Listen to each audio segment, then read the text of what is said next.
안녕하세요. 디루먼입니다. 자, 오늘은 관악구 아파트에 대해서 한번 살펴볼 텐데요. 저는 35년 이상 이렇게 살았던 그런 동네이고, 가장 잘 아는 동네 중 하나이기 때문에 한번 좀 여러분들께 소개시켜 드려 볼까 합니다. 관악구가 이제 지도상으로 봤을 때 강남역이랑 굉장히 가까워요. 지하철 한 4정거장 정도, 몇 정거장만 가면은 바로 강남역이고, 위치가 굉장히 괜찮죠. 근데 다른 이제 마용성이라든지 주요 지역, 주요 지역에 비해서 가격이 많이 오르지가 않아요. 그래서 관악구나 뭐 금관구라고 하죠. 금관구 그리고 뭐 노도강 그런 데는 투자로는 들어가지 마라 그런 얘기가 있는데 도대체 왜 그런 걸까? 왜 이렇게 오랫동안 관악구가 이제 저평가일까 생각을 좀 많이 해봤고요. 그리고 관악구 같은 경우가 남부순환도로가 있어요. 이렇게 남부순환도로 여기가 이제 메인 도로인데 이 메인 도로 축으로 해가지고 가장 이제 유명한 그런 아파트가 서울대 입구 근처에 있는 관악 드림타운, 벽산, 동아, 푸르지오 우성 뭐 이런 아파트들인데 이런 아파트들을 매수하는 게 좋은 그런 이유와 그리고 나머지 조심해야 될 아파트에 대해서 한번 간략하게 말씀드려 보겠습니다. 저는 남부순환도로를 이렇게 타러 왔다 갔다 많이 하면서 항상 들었던 생각이 왜 관악구에 있는 아파트들은 그리고 또 관악구에 있는 건물, 근생 건물이나 그런 데가 개발이 안 되고 좀 약간 침체돼 있고 분위기가 왜 이렇게 좀 안 좋나 그런 생각을 좀 오랫동안 해봤는데 그 이유가 사당역 이쪽이죠. 이쪽 왼쪽 편으로 보시면은 다 전부 다 빌라촌이에요. 빌라촌 전부 다 빌라촌이고 아파트가 하나도 없어요. 아파트가 뭐가 좀 있어야지 깔끔한 그런 느낌이 나는데 전부 다 빌라촌입니다. 이렇게 보시면 봉천역 근처도 그렇고 뭐 신림역도 그렇고 뭐 난곡사거리 말할 것도 없고요. 그나마 이제 서울대구에서 좀 올라가면은 이쪽에 아파트가 다 몰려 있어요. 그렇기 때문에 이쪽에 관악드림타운 이쪽이 이제 학군도 뭐 관악구에서는 괜찮고 선호도도 좀 있는 편이에요. 관악구 아파트를 좀 보실 때 좀 주의하실 점이 좀 가격을 저렴한 거를 좀 많이 생각하시는데 예를 들어 이제 신림 푸르지오 1차 아파트 같은 경우는 지하철이랑 굉장히 좀 많이 멀어요. 주의를 좀 해야 할 아파트가 이런 아파트들인데 물론 그냥 실거주하면서 아파트값 안 올라도 상관없다 그러시는 분은 뭐 괜찮지만 좀 투자 가치를 좀 중점으로 보시는 분에게는 조금 안 맞는 그런 아파트인데 물론 여기도 서울의 아파트가 오르면서 조금씩 따라서 많이 오르는 그런 모습도 보이긴 하지만 투자 가치는 좀 떨어지는 이유가 세대수도 상당히 세대수가 좀 많아요. 여기가 1400세대 정도 2005년식이고 구축이죠. 다 초등학교, 중학교를 끼고 있지만은 저도 미성초등학교 출신이긴 한데 학군이 그렇게 좋지가 않아요. 아파트랑 빌라 거주민들이랑 같이 섞여가지고 초등학교로 들어갑니다. 그래서 아파트만 둘러싸여져 있는 그런 초등학교가 아니기 때문에 학군이 그렇게 선호되지 않은 그런 편이에요, 사실은. 예. 뭐 신림고등학교 마찬가지, 신림고등학교 나노초등학교 말할 것도 없고 난강 중고등학교도 그렇고요. 학군이 아쉬운 데는 그 빌라촌에 둘러싸여 있는 이런 학교들이 조금 많이 아쉽다. 그러면 여기서 관악구의 신축을 어떨까? 근데 신축 보면은 힐스테이트 뉴포레라는 아파트가 있는데 이 아파트 보시면은 2022년식 신축이죠. 신축이고 1000세대가 넘고 1100세대. 그런데 가격이 생각보다 괜찮거든요, 여기가. 신축이 뭐 14억에서 뭐 13억 정도, 뭐 그 정도 형성되어 있는데, 이렇게 신축 치고 신축에다가 초역세 거리인데도 가격이 그렇게 막 마포나 이런 데처럼 이렇게 높지가 않거든요. 근데 왜 그럴까 생각을 해봤어요. 생각해봤는데, 신안선으로 들어오고 구디 지하철역 초역세권이고 상권이 옆에 가까이 있고 그리고 직장인 수요가 굉장히 많고요. 산업단지 다 여기 있죠. 그렇지만 보람의 고가차도가 있어요. 고가차도. 지상철 보이고 보람의 고가차도가 이렇게 신호도 없고 완전 쌩쌩 달리거든요. 여기가. 지상철 있고 고가차도 있고 상당히 가깝기 때문에 좀 많이 시끄럽습니다. 그런 요인도 무시할 수가 없을 거예요. 그리고 초등학교가 조원초등학교 배정인데 이 초등학교는 이제 빌라촌이랑 나홀로 단지 이렇게 뜨문뜨문이는 아파트랑 같이 섞여가지고 학교를 다니기 때문에 선호도가 썩 좋은 그런 학교는 아니에요. 뭐 미성 라이프 아파트도 약간 나홀로 그런 200 몇 세대 그런 아파트고 결국 여기 살고 있으면은 그냥 마포로 가야겠다, 상급지로 가야겠다 그런 생각이 드는 그런 아파트입니다. 그러니까 이런 거 좀 선택하실 때 조심을 하셔야 되는데 나는 마포고 뭐 성동구고 뭐 옥수동이고 입지 좋은 데는 상관없고 그냥 노후에 편안하게 신축해서 거주하면서 관악구가 좋아서 이게 거주하겠다, 가성비 있게 거주하겠다 그러시는 분들은 뭐 살아도 괜찮지만 향후 좀 10년, 20년 후에 내 아파트 가격이 좀 많이 올랐으면 좋겠다, 상급지 가고 싶다 그러시는 분들에겐 좀 맞지 않는 그런 아파트입니다. 자, 전체적으로 한번 주의해야 될 아파트 가볼게요. 자, 이게 난곡사거리가 이쪽인데 난곡사거리에서 쭉 들어가게 되면은 아파트가 뭐 인간 관악도 있고 그런 뭐 휴먼시 아파트가 있습니다. 이 휴먼시 아파트 근처에 뭐 초등학교 있고 인프라가 잘 돼 있어가지고 살기 괜찮아요. 그 대단지고 공기도 좋고 여러 가지 장점도 있고 2008년식에 2265세대 가격대가 5억 후반 정도 뭐 6억에서 5억 정도 서울에서 2000세대가 넘는데 2008년식 6억 5억 후반 6억 정도 그 정도 아파트가 별로 없거든요. 그래서 상당히 가성비가 좋다 그래가지고 이사 가시는 분도 꽤 있으십니다. 하지만 시세가 21년에 고점 7억 5천 정도 이렇게 찍고 이렇게 쭉 떨어져가지고 전고점을 돌파를 못했어요. 23년에 뭐 한 5억 8천인데 지금도 한 6억 그 정도 언저리 하죠. 그러니까 가격이 거의 안 올랐는데 요런 그래프를 보이는 아파트는 투자 가치는 솔직히 좀 힘들다. 예, 그렇게 보여집니다. 아파트 시세에 민감하신 분들은 요런 지하철역과 좀 멀리 있는 요런 아파트는 조금 피하시는 게 좋다. 마찬가지로 뭐 삼성산 주공이라든지 국제산장 마찬가지고요.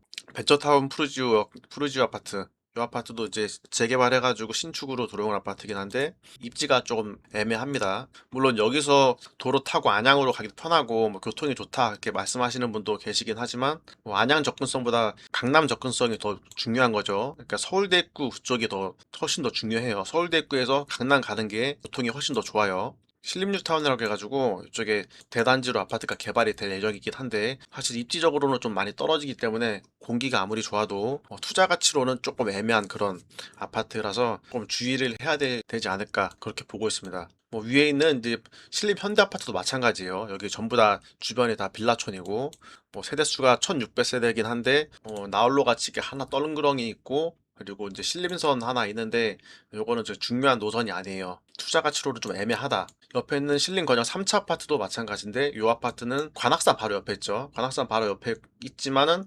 관악산역 여기가 종점이에요. 산에 막혀 있는 그런 아파트죠. 공기 좋은 거는 괜찮지만 투자 가치로는 좋지 않은 그런 아파트다. 솔직하게 말씀을 드립니다. 그리고 관악구의 대장이라고 불리는 이편한 세상 서울대 입구 아파트가 있죠. 1500세대 대단지고 1차, 2차 이렇게 붙어 있어요. 그리고 옆에 이제 풍림아이언 아파트가 있죠. 근데 여기에 단점은 거의 언덕배기에 만드는 아파트이기 때문에 경사가 좀 높다. 그리고 초등학교는 이제 관악초등학교로 배정되는데 관악초등학교도 빌라에 거주하시는 분들과 같이 초등학교를 공유하기 때문에 선호도가 이렇게 높은 그런 학교는 아니다. 이렇게 말씀드릴 수 있습니다. 자, 지도를 이렇게 축소해서 봐도 이 아파트가 이렇게 뭐 한 세 개 단지 이렇게밖에 없어요. 나머지는 전부 다 빌라촌이고 균질성이 좀 떨어지죠. 예. 그러니까 뭔가 이 빌라촌 한가운데 이렇게 신축 아파트가 이렇게 떡하니 들어간 그 고립된 성 같은 그런 느낌이 나는 그런 아파트죠. 예. 지하철도 서울대 입구를 이용하기 상당히 좀 멀고 이제 봉천역을 이용하면 되는데 약간 경사도 있고 대로변도 있고 쑥고개로 대로변도 있어가지고 입지적으로 조금 애매한 그런 모습을 보입니다. 하지만 뭐 신축 가성비 찾으시면은 뭐 괜찮죠. 24평이 한 13억 정도, 13억에서 14억 정도 이렇게 보이고 있어요. 나름 거래도 좀 어느 정도 있는 편입니다. 23년 2월 달에 한 9억 정도 했던 게 지금은 1억 9천 정도 그 정도 찍었고 지금 매물 한 13억 정도 나오니까 가격은 꽤 많이 올랐어요. 예. 뭐 이 정도면은 사실 뭐 거주하면서 시세 차익도 같이 챙길 수 있는 그런 아파트, 괜찮은 아파트로 이렇게 보여집니다. 하지만 여기 또 매수하셔가지고 살다 보면은 이 관악구에서 이제 벗어나가지고 좀 마포나 성동구 쪽으로 좀 가야 되나 막 그런 고민이 그 강동구로 가야 되나 그런 고민이 되는 그런 지역이긴 해요. 예. 자, 그 다음으로 자 위에 한번 올라가 보겠습니다. 봉천역 바로 위에 관악구에서 가장 거래가 많이 되고 가성비가 괜찮은 아파트가 대표적으로 봉천 두산 아파트 그리고 벽산 블루밍, 관악 드림타운, 성현동화, 봉천 우성 그리고 푸르지 아파트 이 정도 되겠어요. 뭐 신축 아파트도 뭐 가성비 있게 살아도 괜찮으시고 네. 게다가 이제 초등학교가 구암초, 구암중, 고등학교 이렇게 이 학군이 관악구에서 그래도 학군이 꽤 괜찮습니다. 네, 그래서 선호도가 좀 있는 편이고 두산 1차 같은 경우는 봉천역이랑 굉장히 가까워요. 굉장히 가깝고 관악구에서 몇 안 되는 진짜 평지 아파트예요. 예, 몇 안 되는 평지 아파트인데 지금 매물이 별로 없어요. 2001세대인데 매물이 그닥 없고 자 가격은 한 9억 3천 저층이 9억 3천이고 와 11억 이거 20억 이건 가격 잘못 내놓은 것 같은데 네. 가격은 23년 7억 3천에서 3억 정도 그 정도 오른 걸로 보여요. 자 32평도 거래가 좀 많은 편이고요. 꾸준하게 이렇게 조금이나마 이렇게 우상향을 하는 그런 모습을 보여주고 있어요. 23년 4월 달에 8억 6천까지 떨어졌다가 지금은 이제 11억 9,500까지 찍었네요. 이런 아파트들도 살기가 상당히 뭐 괜찮습니다. 로드뷰를 보시면은 이런 모습인데 거의 평지죠, 이 정도면. 예. 뭐 완전 평지는 아니더라도 그죠. 관악구에서 이 정도면 진짜 완전 평지다. 예. 여기서 도로 하나만 건너면 바로 봉천역이다. 이 지역의 특징이 대형 마트가 없어요. 이마트는 구디에 가야 되고 사당역에 홈플러스 있고, 그리고 이쪽 근처에는 이제 마트가 없는데 대신에 이런 봉천 현대시장이라든지 관악 중부시장 이런 시장들이 물건값도 저렴하고 활기도 넘치고 종류도 다양하고 괜찮습니다. 봉천 1단지, 2단지 이렇게 했는데 이 아파트가 이 구축 중에서는 그래도 1티어 정도 이렇게 생각을 해주시면 될 것 같아요. 벽산 블루밍 아파트 볼게요. 이 아파트 2005년식이고 2100세대인데 24평형이 8억에서 9억 정도. 여기도 매물이 별로 없네요. 하지만 거래량이 굉장히 많아요. 네, 거래량이 굉장히 많고 저점 23년도 6억 4천에서 거의 뭐 9억 5천 정도, 3억 정도 올랐죠. 네, 가격이 꾸준하게 쭉 올라가는 그런 모습을 보이는 아파트가 시세 흐름이 좋은 그런 아파트예요. 이런 아파트가 투자하기, 거래도 많고 투자하기도 괜찮죠. 34평형도 뭐 꾸준하게 가격이 올라가고 있는 그런 모습 보이고 있습니다. 25년 11월에 이제 10억 정도 찍었고요. 현재 매물은 뭐 10억에서 10억 5천 정도 나와 있는데 여기도 매물이 이렇게 많지가 않은 것 같아요. 근데 이 아파트도 단점이라고 하면은 엄청난 고바위가 있습니다. 이렇게. 자, 무슨 하나의 거대한 산을 깎아가지고 만든 그런 아파트인데 경사가 굉장히 심하죠. 이렇게. 하지만 살다 보면 다 적응이 돼요. 예. 공기 좋고 뭐 깔끔하고 이런 모습을 보이고 있죠. 위에 동으로 갈수록 이제 걸어가기가 좀 힘들고 밑에 동이 좀 생활권이 좀 편리하긴 해가지고 동호수 대비해가지고 가격 차이가 좀 나는 그런 편입니다. 이쪽 아파트 302호 라인이나 이렇게 다 보시면은 이렇게 뷰가 굉장히 뻥 뚫려 있죠. 이렇게 뷰가 좋은 아파트예요. 그리고 관악 드림타운 같은 경우는 여기도 경사가 좀 언덕이 좀 심한 아파트예요. 예, 이렇게 동과 동 사이 이동할 때도 이렇게 언덕이 좀 심한 모습을 보여주고 있어가지고 이런 점은 좀 단점이긴 하지만 어쨌든 살다 보면은 적응이 다 된다. 그리고 지하 주차장도 있고 지상 주차장도 있고 여기가 또 주차 대수가 상당히 넉넉한 편이에요. 여기가 1.3대인가 그런 걸로 알고 있는데 3,500세대 2003년식 주차 대수도 1.5대로 주차 대수도 굉장히 넉넉한 편이고 24평인데 방이 3개입니다. 시세 한번 보시면은 여기도 시세도 저점이 6억 7천 정도인데 현재 9억 8천까지 찍었고 24평 같은 경우가 여기도 매물이 많이 없고 뭐 10억에서 9억 8천 정도 그 정도 나와 있는 모습을 보입니다. 가성비가 괜찮죠. 하지만 고점에 지금 잡을 건가 거기에 대해서는 좀 고민이 좀 필요해 보여요. 제 생각엔 뭐 한 1월달, 2월달 그 정도 이제 겨울에 조금 비수기 정도 살짝 꺾였을 때 한번 들어가 보시는 것도 괜찮겠지만 조금 사실 가격이 너무 많이 올라온 그런 감은 있어요. 하지만 뭐 실거주 하신다고 하면은 뭐 선택의 여지가 없잖아요, 사실은. 아파트 당장 필요한데 뭐 비싸도 사야죠. 뭐 어떡합니까? 그리고 성현동 아파트. 성현동 아파트도 특징이 이제 언덕이 굉장히 심한데 이 도로에서 보면은 이게 좀 어마어마하거든요. 여기가 이렇게 고바위가 이렇게 차 타고 가다 보면서 와 너무 심하다. 와 어떻게 이렇게 살지? 그런 생각이 들긴 한데 여기 아파트 특징이 이 단지로 이렇게 넘어가게 되면은 또 단지 내부는 그렇게 많이 이렇게 엄청 심하진 않아요.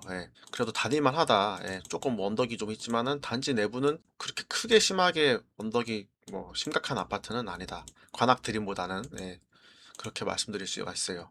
이 아파트도 2000년식인데 23년 7월에 뭐 6억 3천 찍었다가 지금은 8억 7천 가격이 올랐네요. 매물이 없고 32평은 가격대가 이렇게 드라마틱하게 많이 오르진 않았지만 한 8억대에서 지금 고점이 10억 정도 그 정도 실거래가가 찍힌 거를 볼 수가 있습니다. 한 12억 정도 그 정도 하고 있네요. 네. 자, 바로 옆에 관악 우성 아파트. 관악 우성이랑 이제 푸르지오 아파트랑 이렇게 두 가지 아파트가 있는데 연식은 한 4년 차이 나요. 이제 관악 푸르지오가 2004년식, 우성이 2000년식인데 관악 푸르지오가 조금 더 비싼데 그 이유가 관악 우성은 단지 조경이 뭐가 없어요. 사실 좀 오래된 나무 몇 그루랑 차가 좀 돌아다니고 이렇게 관악 푸르지오를 보시면은 이런 식으로 뭔가 이렇게 걸을 만한 그런 조경이 좀 이렇게 갖춰져 있어요. 어느 정도. 뭐 신축급은 아니지만 어느 정도 살살살 걸어가지고 산책할 수 있고 도보도 좀 넓고요. 이렇게 도로도 좀 넓고 이렇게 뭔가 아파트 단지다운 그런 느낌이 나는데 관악 우성은 약간 느낌이 약간 요런 느낌이에요. 조금 더 오래됐고 단지에 이렇게 나무가 이렇게 막 우거져 있거나 그런 걷는데 쾌적한 그런 아파트는 아니죠, 사실은. 살기는 좋지만 가성비 있게 살기 좋지만 고저차도 좀 있고, 예. 하여튼 요런 모습이에요. 그래서 요런 모습 때문에 관악 우성이 서울대구역이랑 조금 더 가깝긴 한데 푸르지오가 가격이 조금 더 비싸게 거래가 되는 이유가 그런 이유 때문입니다. 두 아파트 모두 주차 대수는 뭐 1.1대 1.0대 뭐 세대당 한 대 정도밖에 될 수가 없어요. 뭐 시세 보시면은 24평형이 뭐 저점에, 그러니까 이런 하락장에도 이렇게 거래가 됐다는 거는 거래가 잘 되는 아파트예요. 이게 하락장에도 거래가 된 게 보이시죠? 이 하락장에 이제 뭐 6억 정도까지 찍혔다가 현재는 24평이 뭐 8억 4,900까지 찍었죠. 8억 8천에서 8억 4천, 뭐 6천 요 정도 매물이 나오고 있는데 왜 이렇게 여기 관악 우선 이렇게 저렴할까? 보시면은 저렴한 이유는 도식에다가 방 2개이기 때문에 저렴합니다. 그리고 방 3개에 34평형은 한 10억 5천 정도, 10억 5천에서 10억 8천 정도 그 정도 매물이 나와 있고, 그러니까 이 관악구의 아파트 특징이 30평대가 되면은 이렇게 시세가 좀 많이 폭발적으로 올라가지가 않아요. 예. 보시면은 한 7억 9천에서 9억 8천 정도. 예. 그래도 한 2억 정도는 올랐네요. 하지만 이제 대형 평수로 가면은 거래수가 그렇게 많진 않고요. 어쨌든 가성비 있게 살기 좋은 그런 아파트다. 하지만 이제 구축에다가 용적률이 340%좀 높아가지고 향후에 재건축은 좀 쉽지가 않다. 리모델링이나 좀 노려봐야겠다. 그런 아파트로 보입니다. 푸르지오도 크게 다르지 않은 모습인데 어쨌든 이렇게 브랜드 이름이 있고 단지 내 조경이 그나마 괜찮게 돼 있어가지고 관악구에서 선호도가 좀 높은 아파트입니다. 이게 거래가 굉장히 많죠. 와, 이 점들 보세요. 23년 2월에 6억 5천까지 내렸다가 실거래가 9억 7천까지 찍었네요. 네. 11억에서 10억 3천 정도 매물이 나와 있습니다. 그리고 24평, 25평이 이제 복도식이긴 한데 여기는 방이 3개예요. 방이 3개라서 가격이 우성보다는 조금 더 높습니다. 이쪽이 아파트가 이제 관악 중부시장 이용하기도 편하고 상권이 되게 잘 돼 있어요. 이 도로변에 상권 잘 돼 있고 서울대구에 또 상권이 잘 갖춰져 있고 샤로스길에 맛집이 굉장히 많고요.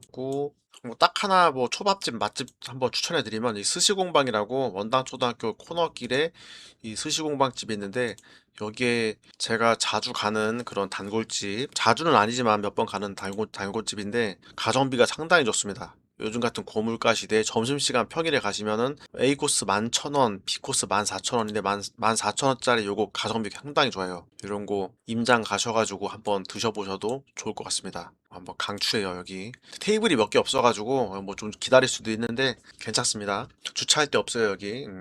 그리고 서울대 입구 위쪽으로 이렇게 아파트를 추천드리는 이유가 모아타운이 이렇게 진행이 되고 있고, 모아타운이 언제 될지 모르겠지만 어쨌든 재개발은 사업 시행 인가까지 났고요.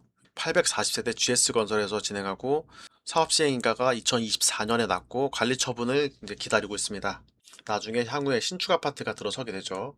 그리고 푸르지오 바로 위에 있는 쪽에 봉천 14구역 여기 GS건설 1700세대가 들어오고, 여기도 보시면은 25년에 사업 시행 인가가 났고 이제 관리 처분을 마찬가지로 기다리고 있습니다.